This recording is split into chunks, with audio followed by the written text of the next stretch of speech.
who would actually be a good vice president pick for the Republicans. Now, I brought you all here for a big announcement, and I guess it's time that I actually get on to making the announcement part. What is it? Oh. Oh, no. All right. Thank you, sir.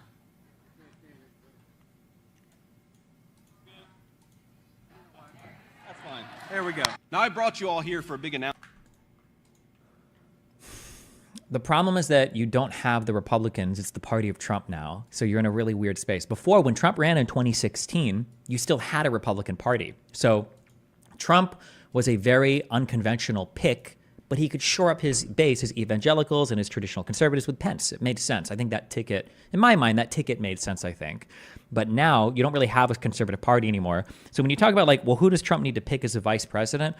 Honest to God, you honestly want to know, can anybody guess who I think? I'm going to give you a very unpolitically informed take. You know who would have been the best pick for Trump's VP? Oh, somebody in chat half said it. Oh, no, yeah, okay, yeah. Somebody said mini Trump. True, he should have just chosen Donald Trump Jr. He should have just chosen Trump Jr. He should have chosen his son, one of his sons. I think that probably would have, honest to God, I think that probably would have been the best choice. They do politics pretty similarly. They're like shameless. They've got the family name. Conservatives want an emperor dynasty anyway. Like, yeah, I think they should have done that.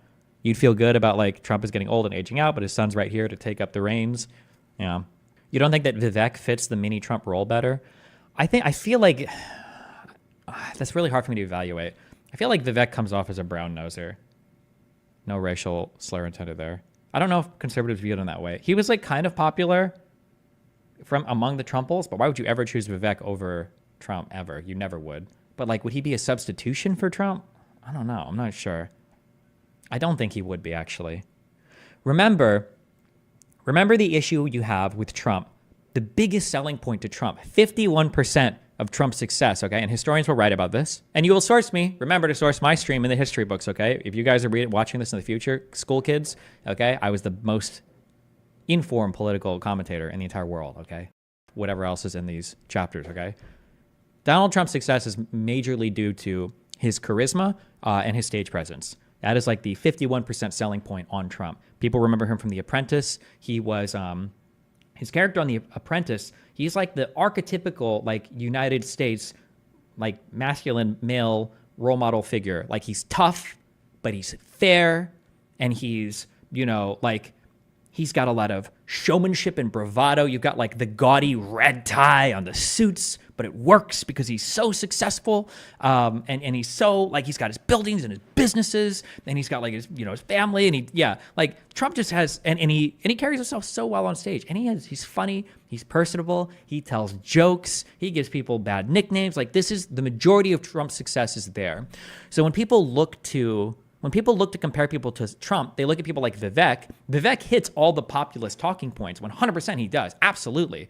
But Vivek's stage presence, it's not even close to Trump. He's got such good stage presence. He's so good at it.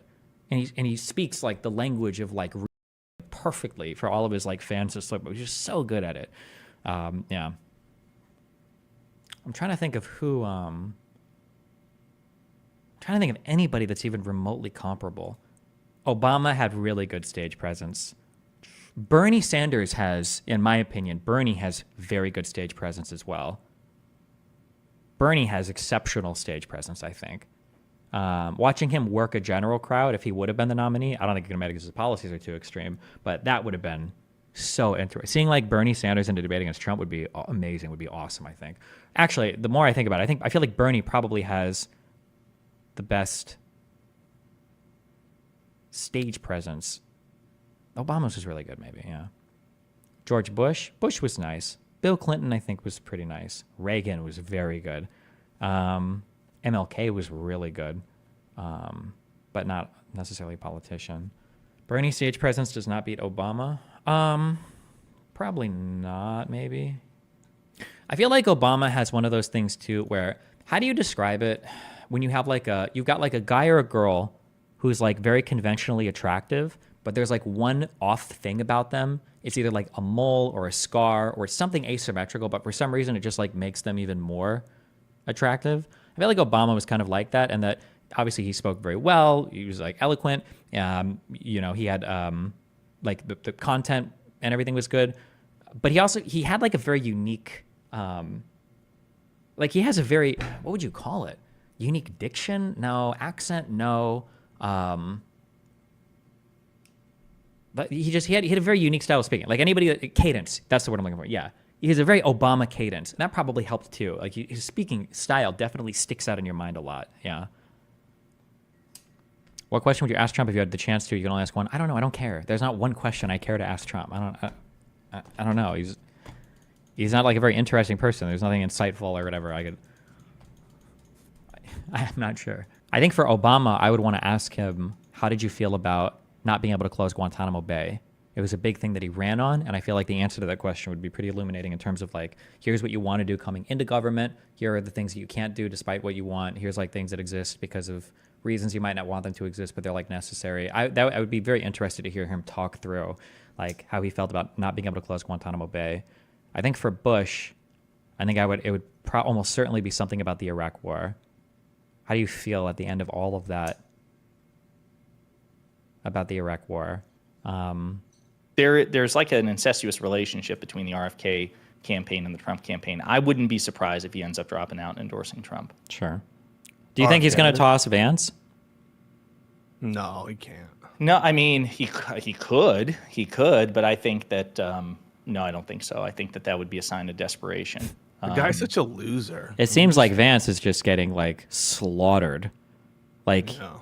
I don't know if I've seen, but it could also be my media bubble or media sphere, but I don't know if I don't know who's like big on Vance. I don't know who likes him or who supports him or who, like, it seems like it's getting hammered from all ends in the media. What makes you happy? A lot of things make me happy. But right now I'm angry. Like, that's such a layup question. You could be like, my kids. I don't know. There's so many good answers to what makes you happy. Puppies make me happy. He's just a weirdo. Everyone's a weirdo in MAGA. True. Yeah, no, they really are. And right now, I mean, they're scrambling to find something on walls. I think right now the one that I've been seeing the most is the stolen valor thing. They're going after. Oh, can we debunk that real quick? Yeah, what's up with that? Okay, this is the debunking. Ready? Because I love debunking the narratives. Those of you who follow me on X, Twitter, you know I love debunking narratives.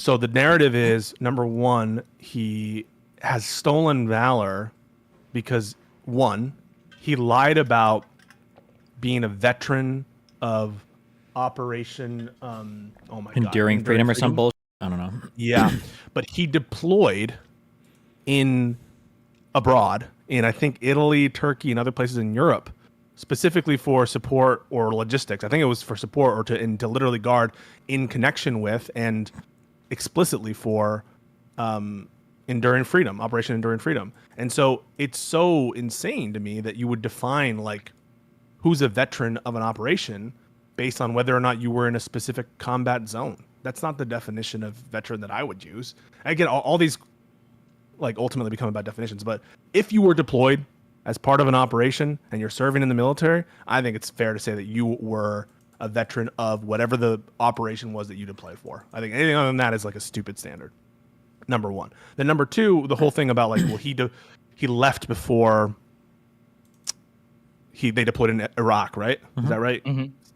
When actually he was going to run for Congress, and there was maybe like a rumor that they might be deployed in Iraq, but you know, who knows whether they're going to be deployed or not. They don't get a lot of notice of that. And he submitted months before they were actually given the orders to please leave the military after serving 24 years. Well, wait, unless I misheard you, because my headphones cut out for just a second. I read that not only did he submit his his resignation request, but also that it was granted before the order was given for them to deploy. So it's not like he was pending resignation, then got the orders that they were eventually going to deploy. It was the whole thing was finalized. And then number three, so that's already debunked. We just debunked both those two narratives, like completely debunked.